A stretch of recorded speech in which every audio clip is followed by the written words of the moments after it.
Terceira João, o estudo importante desta terceira epístola, tem algo aqui muito interessante que o pastor Augustus Nicodemos Lopes fala logo na introdução dessa carta e que eu tenho certeza que você leu e não percebeu, mas eu vou explicar isso para você nesse vídeo. Também vou mostrar para você aqui uma visão panorâmica da carta para você conseguir entendê-la e nós vamos estudá-la aplicando as regras da hermenêutica, ou seja, as regras de interpretação da Bíblia. Vou ajudar você a interpretar essa epístola que é tão maravilhosa, porque afinal de contas é palavra de Deus para nós. Vem comigo!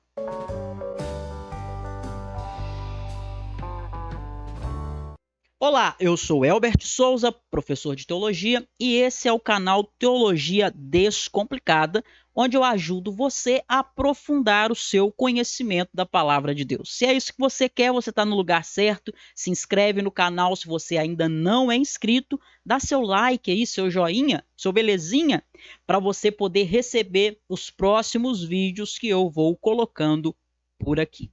Vamos lá então, deixa eu colocar aqui para você o conteúdo que nós vamos estudar hoje. Bom, primeiro lugar, quem é o remetente dessa carta? Bom, o remetente dessa carta é o presbítero. Olha que interessante isso. É o presbítero novamente. Por que novamente? Porque ele já havia se identificado dessa forma aí anteriormente, o presbítero. Mas quem é esse presbítero? Que no grego é um ancião, né? O ancião, o presbítero é um ancião. Quem é esse ancião? Esse presbítero, esse que se identifica aqui como presbítero. Não é ninguém menos do que o apóstolo do amor. Aquele que reclinava a sua cabeça sobre o peito de Jesus, o apóstolo João. Mas é interessante porque João, ele não se identifica como o grande apóstolo, o poderoso apóstolo, o incomparável apóstolo, o homem de Deus, o homem dos milagres, o poderoso homem de Deus, o ministério do apóstolo João. Nada disso, ele se identifica como presbítero. Ele não se eleva, ele não coloca os títulos como sendo algo de grande importância e de grande relevância, e é aqui que entra o comentário do pastor Augustus Nicodemos. Olha só o que ele diz, o comentário dele é muito incisivo, é um comentário que é extremamente pertinente. Reverendo Augusto Nicodemos diz assim, ó, isso o quê? O fato de o apóstolo João se identificar como presbítero. Você provavelmente não ia perceber isso, né? O Augusto Nicodemos vai dizer aqui. Ó, pessoal, só para lembrar aqui, você deve pegar a sua Bíblia aí para você acompanhar a nossa aula, tá bom? Bíblia nas suas mãos. Se você não tiver com a Bíblia em mãos ainda, pegue a sua Bíblia, abra aí em terceira epístola de João. Também sugiro que você pegue papel e caneta e vai anotando tudo e conferindo aí na sua Bíblia, certo? Então bora, vem comigo. Olha o que o pastor Augustus Nicodemos Lopes vai dizer. Isso, ou seja, o fato do apóstolo João se identificar como presbítero e não como apóstolo, isso revela a maneira despretensiosa e humilde de João lidar com os irmãos. Olha só, João não acha que pelo fato de ser líder, ele é superior aos irmãos, como alguns líderes por aí. Ele lida com os irmãos de maneira despretensiosa e humilde. Continua o Augustus Nicodemos. Em uma época como a nossa, em que líderes evangélicos ostentam títulos autoimpostos, ou seja, eles dão títulos para eles mesmos, né? Tem aí alguns líderes evangélicos que amam títulos. Teve um há um tempo atrás que queria se intitular rei evangélico. Daqui a pouco vai ter papa gospel. Eu costumo brincar e dizer, daqui a pouco tem a primeira, a segunda e a terceira pessoa da Trindade. Daqui a pouco vai aparecer um doido aí falando, eu sou a quarta pessoa da Trindade. Só tá faltando isso, porque o tanto de líderes que nós temos que gostam de títulos, né? Aí o Augusto Nicodemos continua. Líderes evangélicos que ostentam títulos autoimpostos, apóstolos, paipóstolos, atitude de João, diz Augusto Nicodemos, que realmente era apóstolo, ele não se auto-intitulou, ele era um dos 12 apóstolos de Jesus, né? Mas prefere apresentar-se como o presbítero. Essa atitude serve de condenação para todos os arrogantes de hoje. Que paulada, hein? Como os mais íntimos dizem, o tio Nico pegou pesado, não é? E é verdade, é a realidade aí. Isso daí serve de condenação para aqueles que são arrogantes hoje, que gostam de títulos, não é? Bom, avançando aí, opa, calma. Agora sim. Quem é o destinatário para quem o apóstolo João está escrevendo? Para quem que ele está escrevendo? Essa, pessoal, é uma das perguntas que você precisa fazer quando você vai interpretar um texto, tá bom? A hermenêutica, que são as regras de interpretação da Bíblia, ela nos ensina a bombardear o texto de perguntas. Quanto mais você pergunta e busca obter respostas para essa pergunta, melhores condições você tem de entender, né? Então, quem é o destinatário? Ou seja, a quem o João dirige a sua epístola? O destinatário é Gaio. Só que aí tem uma questão aqui. E, novamente, a hermenêutica, as regras de interpretação da Bíblia, nos ensina a consultar outros textos da Bíblia para a gente entender o texto que a gente está estudando. Então, se aqui em na terceira epístola de João, aparece o nome Gaio, o nosso estudo deve procurar ver se na Bíblia aparece esse Gaio novamente. Aí quando você vai pesquisar na Bíblia, você vai ver que no Novo Testamento aparece o nome Gaio 3 vezes. 3 vezes. E isso por quê? Porque o nome Gaio não é Caio, tá? Com C, é Gaio com G de gato. O nome Gaio era um nome muito comum na época. Hoje nós temos nomes muito comuns, né? João é um nome comum. José, um monte de gente chama José, né? O Zé do jornal, o Zé do açougue, o Zé da mecânica, o Zé isso, o Zé aquilo, né? Gaio era um nome comum na época. Então você tem o Gaio de Corinto, tá lá em 1 Coríntios 14. Você tem o Gaio da Macedônia, tá lá em Atos 19, 29. Você tem o Gaio de Derbe, tá lá em Atos 20, versículo 4. Qual é o Gaio? Nós não sabemos com certeza de qual Gaio João está falando.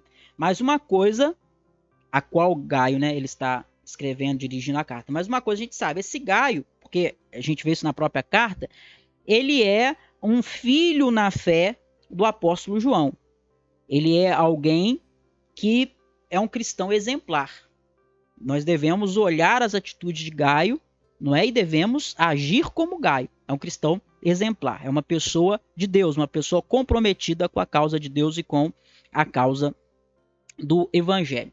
Mais uma questão é que nós temos na Bíblia aí aquilo que nós chamamos de epístolas gerais. Nós temos as epístolas paulinas, né? Paulo escreveu 1 e 2 Coríntios, Paulo escreveu Tito, Paulo escreveu Filemon, né? E você tem as epístolas que não são epístolas paulinas, você tem epístolas que são consideradas epístolas gerais. Quais são, professor, as epístolas gerais? Bom, eu sugiro, se você não conhece ainda, que você abra a sua Bíblia lá no índice, onde você tem a lista de todos os livros, e que você vá lá no Novo Testamento e localize Tiago. A hora que você localizar Tiago, todos os livros que vão de Tiago até Judas são os livros, ou as epístolas, né, que nós chamamos de epístolas gerais, tá? De Tiago até Judas, epístolas gerais. Se eu fosse você, eu até sublinhava isso na sua Bíblia, fazia uma chave ali, um colchete, né? Lá com lápis ali no índice da sua Bíblia. Bom, o que mais que nós observamos aqui para você ter uma visão geral, panorâmica dessa epístola, que é importante você observar para você fazer uma boa hermenêutica, para você ter uma boa compreensão? Assim como a segunda epístola, essa é a terceira, né? A segunda epístola e a terceira são epístolas muito breves. E se você observar, o apóstolo João, ele não segue o padrão convencional das cartas helenísticas. O que é helenística, professor? É que tem a cultura helênica, tem a ver com a cultura grega, tá? Já o apóstolo Paulo, ele tem mais essa característica nas suas cartas. Ele está mais perto ali do padrão das cartas helenísticas. Já João não segue tão de perto esse padrão. E aí, a terceira carta é muito breve. Se você tiver com a sua Bíblia aí, você vai ver. Ela é pequena, né? E se você voltar mais um pouquinho, você vai ver que a segunda carta também é muito pequena. Inclusive, pessoal, é interessante você observar que Filemon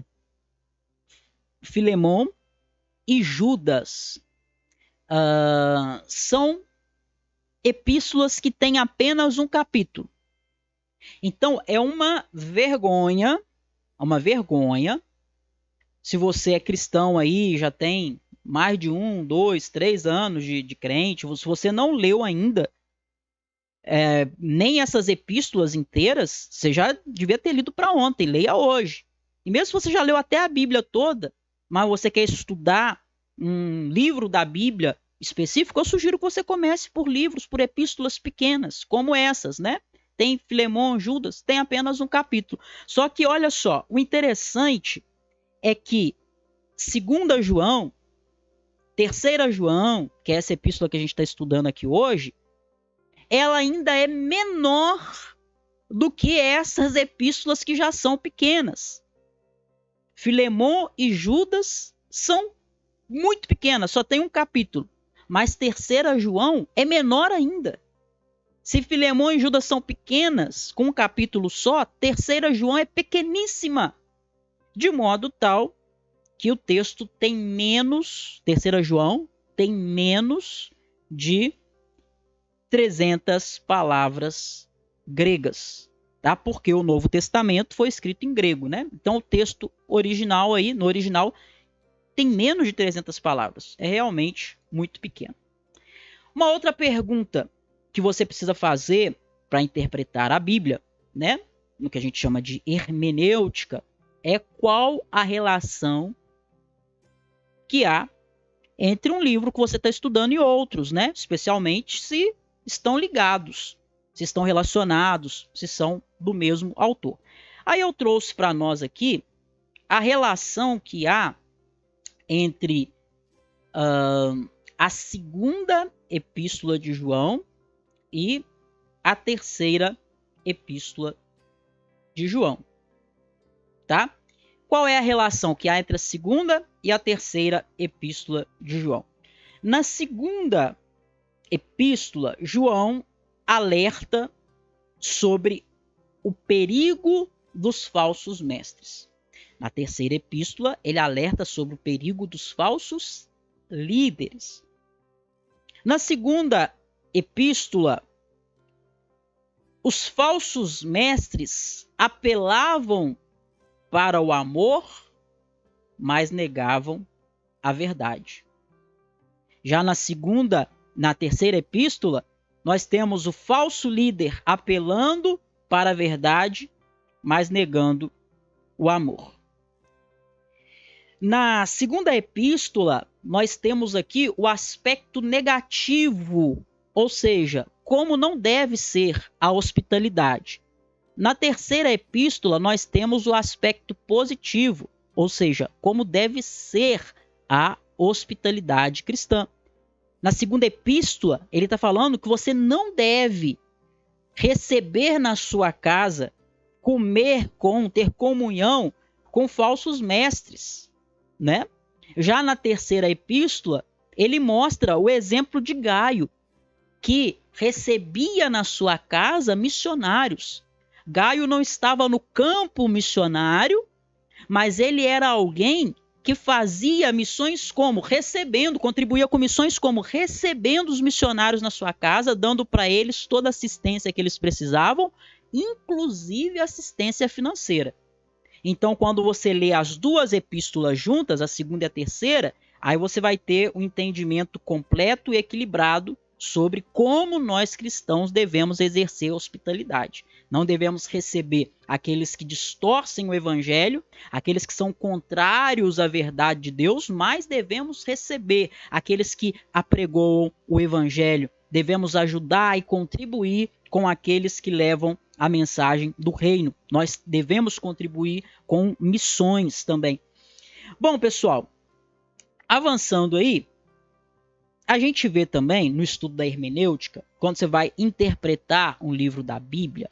Deixa eu falar uma coisa para você aqui, tá? Você que quer, olha aqui para mim, você que tem vontade de aprender a interpretar a Bíblia, as regras que a gente chama de regras da hermenêutica, que são regras que você usa para interpretar a Bíblia toda, de Gênesis até Apocalipse. São as mesmas regras que você vai utilizar. Você que tem vontade de aprender a interpretar, a entender a Bíblia com mais profundidade, eu tenho um curso que serve mesmo para quem nunca estudou antes teologia, um curso completo de hermenêutica bíblica. A descrição para você poder, o link para você poder fazer o meu curso, para você participar do meu curso de hermenêutica, é o chamado IBD, Interpretação Bíblica Descomplicada.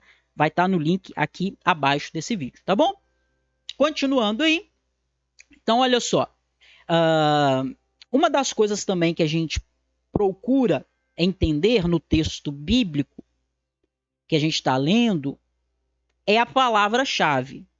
E uma das palavras-chave aqui na terceira epístola de João, é a palavra testemunho. Veja o versículo 3, o versículo 6 e o versículo 12. Todos nós damos testemunho. Pode ser que o seu testemunho seja bom. Pode ser que o seu testemunho seja mau. Ou pode ser que ele seja bom. Mas todos nós damos testemunho. Como tem sido o seu testemunho? Tem sido um bom ou um mau testemunho? E ainda cabe uma sexta pergunta para a gente poder interpretar a terceira epístola de João, você entendê-la corretamente. A pergunta é: essa carta fala de quem? Bom, essa carta fala de 3 personagens, de 3 pessoas: Gaio, Diótrefes, repete comigo, 3 vezes, Diótrefes, Diótrefes, Diótrefes. Parece até um trava-língua, né? Nome difícil. Então, Gaio, versículo 1, Diótrefes, versículo 9, e Demétrio, versículo 12. Gaio e Demétrio são gente boa, são gente de Deus. Gaio era um pupilo do apóstolo João. Gaio é um filho na fé do apóstolo João, tem um ótimo testemunho. É alguém que é ativo no reino de Deus, que se dedica à obra de Deus. Demétrio também é recomendado pelo apóstolo João, é ele que está levando a carta. Agora, Diótrefes é complicado.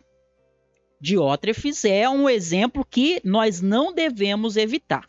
E aí fica uma aplicação para você. Quem é você no reino de Deus? Você é como Gaio ou você é como Diótrefes? Você é como Demétrio ou você é como Diótrefes? Pessoal, se vocês quiserem, eu vou gravar mais 3 vídeos. Um vídeo falando aqui apenas sobre Gaio, explicando quem era Gaio. Um vídeo explicando quem era Diótrefes e um vídeo explicando quem era Demétrio. Mas só se vocês quiserem. Então, se vocês quiserem que eu grave mais esses 3 vídeos explicando cada um desses 3 personagens, coloque aqui embaixo no comentário. E você que estiver assistindo o vídeo depois, faz o seguinte: se os irmãos que assistiram antes comentaram e pediram, provavelmente quando você estiver vendo esse vídeo, eu já vou ter gravado esses outros 3 vídeos. Então o que você faz? Olha aqui na descrição. Olha aqui embaixo na descrição, porque aí, nesse caso, já vão estar lá mais os 3 vídeos sobre Gaio, Diótrefes e Demétrio, tá bom? Pessoal, muito obrigado pela companhia de vocês, espero que você tenha gostado desse estudo, que ajude você talvez a montar uma pregação, a montar um estudo, ou simplesmente a ter uma compreensão mais profunda da palavra de Deus, e também a aplicar as regras da hermenêutica na prática para você entender a Bíblia com mais profundidade. Um grande abraço para todos vocês, que Deus abençoe a sua vida, e eu fui!